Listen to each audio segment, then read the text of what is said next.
बिस्मिल्लाहिर्रहमानिर्रहीम। Welcome to psychology. अब हम करने जा रहे हैं जेंडर इशू इन साइकोलॉजी का लेसन नंबर 29। पिछले लेक्चर में हमने पढ़ा था कि जेंडर किसी भी जेंडर को जब वो एक जगह पे काम कर रहे होते हैं तो उनको कौन कौन से इश्यूज का सामना करना पड़ता है। आज हम उसी एक इशू को लेकर चलने हैं, जेंडर एंड वायलेंस का क्या ताल्लुक है।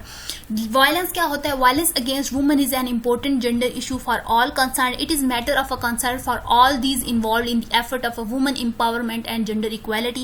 Violence in all form, whether it is on workplace or on roadsides or domestic violence. अब domestic violence क्या होता है? Is an indicator of one class of citizen being oppressed and exploited by another in a dominant position. इन सब जगहों पर क्या होता है कि एक जो बंदा होता है वो कहता है कि मैं डोमिनेंट हूँ, मुझे अपनी डोमिनेंसी को कायम रखने के लिए वो दूसरों पर वायलेंस करता है। Before discussing the issue further let us imagine these hypothetical situation. यहाँ पे वो कुछ आपको सिचुएशन दे रहे हैं आपको समझाने के लिए कि कैसे कैसे सिचुएशंस का सामना करना पड़ सकता है। सिचुएशन ए क्या है कि आप एक educated, quite, good looking and civilised, well groomed, capable और अर्निंग प्रोफेशनल हैं। You are living with a person whom you have to be with for the rest of you. आप अपनी मर्जी के साथ एक बंदे के साथ आपने मतलब लव मैरिज का ही यहाँ पे एग्जांपल ले रहे हैं कि आपने लव मैरिज किया। The person criticise you all the time, लेकिन विद द टाइम बीइंग वो आपको क्रिटिसाइज करना स्टार्ट करता है। हर बात पे आपका फन बनाना, आपकी लुक्स पे बातें करना, आप पे हंसता है जिससे आप हर्ट होते हैं। आप पे वो शाउट करते हैं, आपके साथ अब्यूजिव लैंग्वेज यूज करता है। मे बी आप क्या होंगे? आप इरिटेटेड हो जाएंगे, आप एगिटेटेड हो जाएंगे, एंग्री हो जाएंगे, एग्रेसिव एक्ट्स करना करेंगे, आपके अंदर हॉस्टाइल की फीलिंग्स आएंगी। और may be helpless, heart broken and depress, और may be all of these feeling are experienced by you. आप ये सब चीजें भी एक्सपीरियंस करेंगे क्योंकि आप ने अपनी मर्जी से एक बंदे को चूज किया, उसके बाद वो ऐसा बिहेव कर रहा है। केस 2 क्या है? You are a moderately educated, nice looking, sweet nature, shy and quiet person. You tried your best to please other. आप अपनी तरफ से पूरी कोशिश करते हैं कि आप दूसरों को खुश रख सकें। You are married to an ill tempered person who slap you, beat you, pushes you at even the slightest mistake that you make. जबकि आप एक ऐसे इंसान के साथ शादी हो जाती है जो कि एक इल टेम्पर्ड, जो कि एक दिमागी उसका तवाज़ुन खराब है और वो आपको छोटी सी मिस्टेक्स पर भी आपके साथ बहुत बुरा बर्ताव करता है, तो आप कैसा फील करेंगे। नंबर केस 3 क्या है? Case C sorry, you are married off by your parents who gave a lavish dowry on your wedding. जबकि आपकी शादी हुई है, आपको आपके पेरेंट्स ने बहुत अच्छा सा जहेज दिया है और कुछ महीनों बाद आपको आपके इन लॉज उस घर से निकाल लेते हैं और डोरी भी नहीं देते, तो आपको कैसा फील होगा? वो लेके और कॉन्फिस्केटेड द इंटायर डोरी, और वो सारी जो आपकी डोरी, आपका जहेज है, वो सारा ले लेते हैं और आपको घर से निकाल देते हैं। आपकी मैरिज में कुछ प्रॉब्लम्स होती हैं, तो आप कैसा फील करेंगी? अब ये जो सारी चीजें हैं ये एक औरत फेस करती है। आपने अपनी सोसाइटी में, अपनी फैमिलीज में बहुत जगह देखा होगा कि ऐसा होता है। The purpose of stating these hypothetical situation are to make you imagine and visualise how women in such situation feel. All these situations represent only a few forms of violence practiced commonly against women. Women from childhood and trained and taught to accept and adopt what other decides for them. या वो कह रहे हैं कि औरतों को बचपन से ही सिखा दिया जाता है कि जो आपके लिए कोई दूसरा सिलेक्ट करेगा, आपको अपनी मतलब आपके पास अपनी चॉइस का हक ही नहीं है।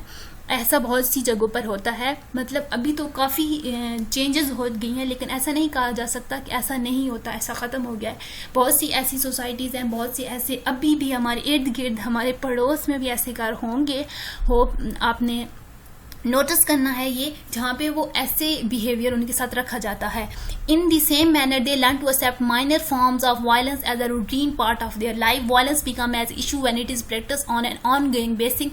वायलेंस जब तब खतरे की बात बनता है जब वो एक रेगुलर बेसिस पे स्टार्ट हो जाता है. Although both men and women may be victim by some of the violence, the rate of female victim is higher.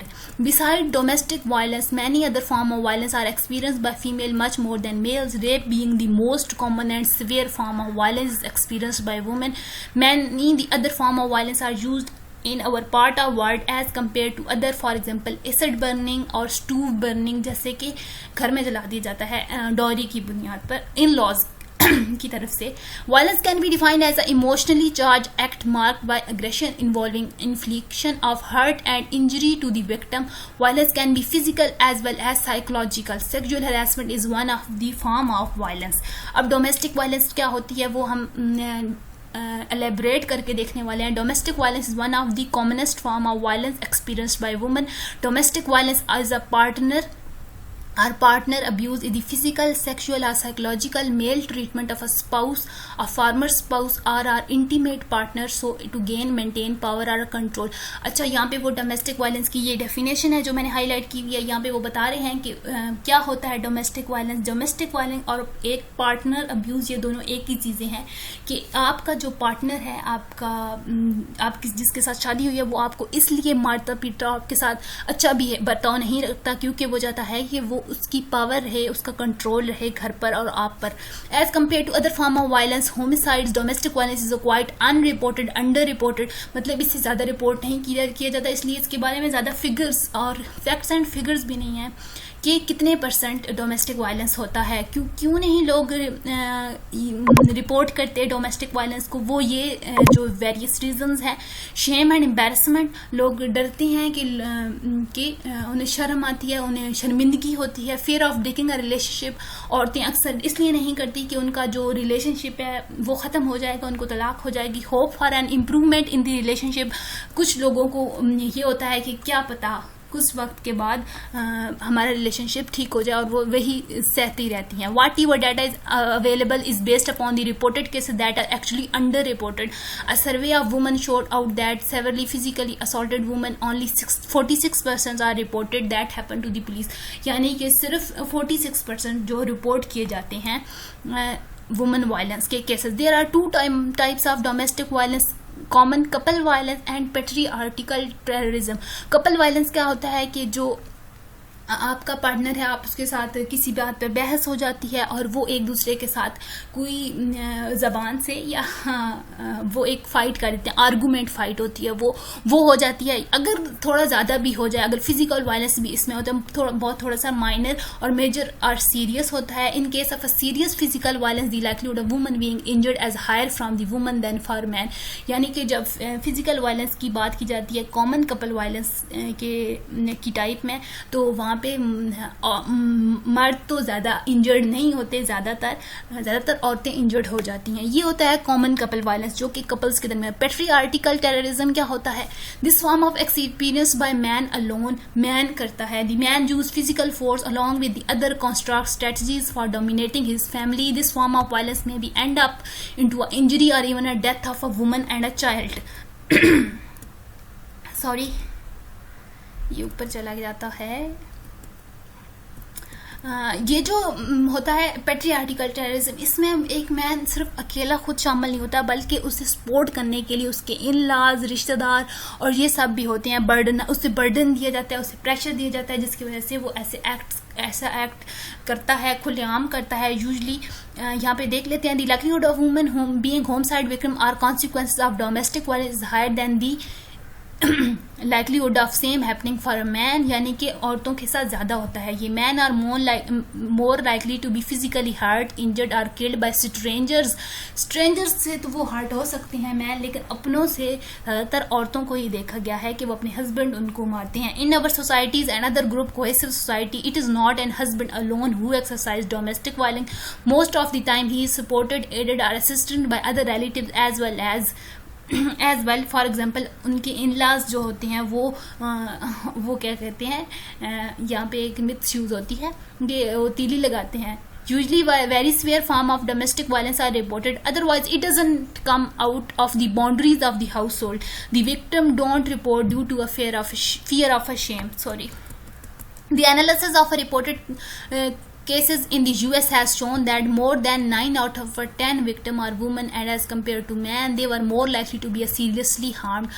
Also, a woman abused once is more probably to be abused. यानी कि जिसको एक दफ़ा abuse कर दिया गया है, अगर जब वो रिपोर्ट ही नहीं करती, वो उसके खिलाफ एक्शन ही नहीं लेते, तो ये तो भाई अगले बंदे को स्ट्रेंथ मिलती है कि अच्छा ये तो कोई रिपोर्ट ही नहीं करी, तो उसे शय मिलती है, तो वो अगली दफ़ा भी अब्यूज़ करेगा, फिजिकली करे या मेंटली करे, साइकोलॉजिकली करे, कुछ भी, लेकिन ये गलत है। What type of women are usually more likely victim of domestic violence? These belong to a lower society, those financially dependent upon man, less educated, young women or women less exposed to life outside the home। यानी कि ऐसी औरतें जिनको बाहर का कुछ पता ही नहीं है वो ज़्यादा विक्टिम्स बनती हैं, और उसके बाद विक्टिम बनती ही रहती हैं ना, वो तो किसी को बताती हैं, बस मार खाती रहती हैं। What type of a man usually exercise domestic violence? अब कौन कौन से मैन होते हैं जो डोमेस्टिक वायलेंस का शिकार होते हैं? लेस एजुकेटेड और uneducated, those belonging to a lower societies, unemployed और फाइनेंशियली ओवरबर्डन्ड,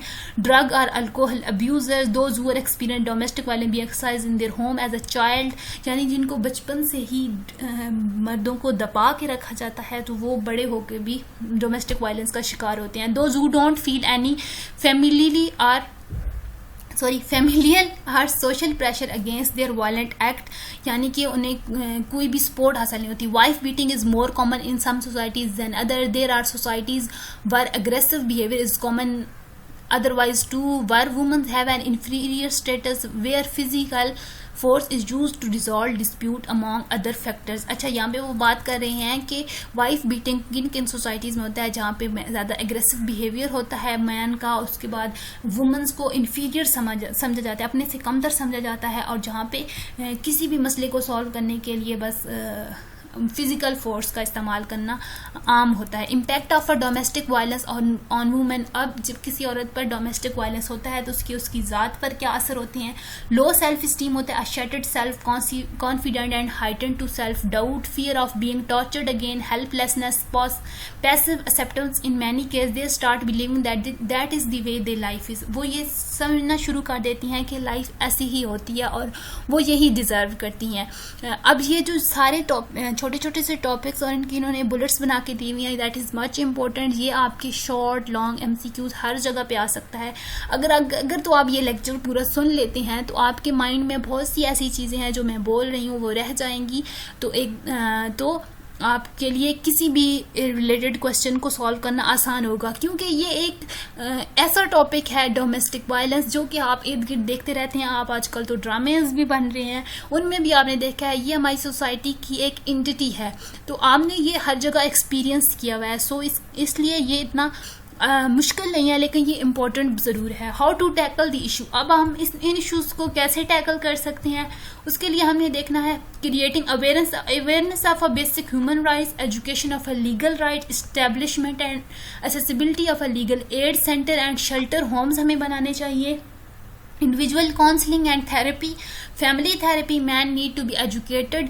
अब जब एक मैन एजुकेटेड होगा तो वो औरतों को कमतर नहीं समझेगा, तो इससे भी बहुत अफेक्ट होता है। इसके अलावा कह रहे हैं कि media can play a important role. अब मीडिया को ऐसे ड्रामे बनाने चाहिए कि ये नहीं कि एक औरत मार सहरी खाते खाते मर जाती है और बस ड्रामा ख़त्म, ऐसा नहीं होना चाहिए। उनको ऐसे स्टोरीज और ऐसे प्लॉट्स लिखने चाहिए, स्टोरी प्लॉट ऐसी करनी चाहिए कि उनमें ये हो कि हाउ टू एम्पावर वुमेन।